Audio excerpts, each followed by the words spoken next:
13 years old, I was too young to get a worker's permit, so I had to start my own business.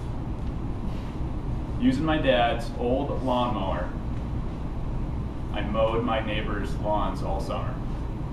I started small, but eventually over the next 2 summers, I would grow my business into a multi-season, 4-man operation before it would slip away in front of me.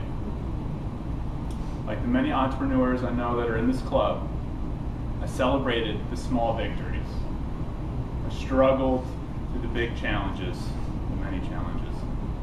But importantly, I learned how to make something from nothing. And I learned 3 critical points that I wanted to pass along to the other entrepreneurs in this club to help you in your endeavors. First, I learned having a lack of initial start capital can force you not to achieve your dreams. Second, be careful who you hire. And third, understand your growth opportunities. Mr. Toastmaster, fellow Toastmasters, honored guests, world travelers. When I first set out to start my business, I started small, but I had big dreams. I dreamed of purchasing a lot of big, brand new, shiny equipment and hiring everybody I knew to come work for me. But soon I realized the reality of my situation. I was 13. I had no collateral. I wanted to start a seasonal business. I learned lesson number 1. If you don't have enough capital, you may not be able to fulfill your dreams. I couldn't raise money from anybody. My parents wouldn't even give me enough money to buy a new lawnmower. All I could put together was $5 a week, the price of my allowance, assuming I completed all my chores. Despite being capital constrained, I worked hard. I printed off lots of flyers. I went door to door. I undercut the professional lawn services in town to get my foot in the door. I was a lean, mean lawn mowing machine. And all summer I worked hard. I had new customers on just about every block in town. Many of them told me, David, come back next year. Next year rolled around. I wanted to do the same thing, but I wanted to grow. I wanted to expand. I saved up enough money from last year. I was able to buy a little bit more equipment, and I was able to hire a few of my good friends. The first one was Jared. He wasn't particularly motivated, and he wasn't particularly good at mowing lawns, but I figured I could teach him. I learned. And also, I would normally be hanging out with him anyway, so we might as well get together and mow lawns in the meantime. Lesson number 2, be careful who you hire. Bob and Bill were the next hires, both friends of Jared and I. They were twin brothers. They shared a lot in common. They also shared their distaste for manual labor. They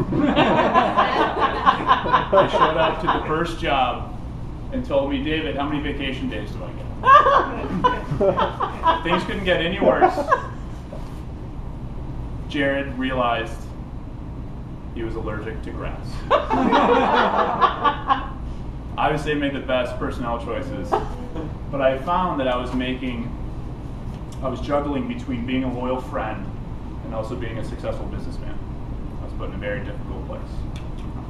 Company morale started to slip, but I thought that maybe if we got more customers, more lawns, made more money, my friends would be more motivated to keep working.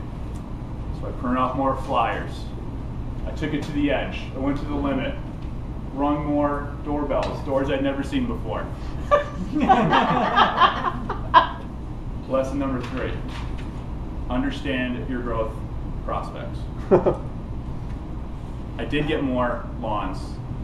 The next one was 6 blocks away, but that was a problem. To mow that lawn, you would need to push that heavy lawnmower 12 total blocks. I had no volunteers for those lawns.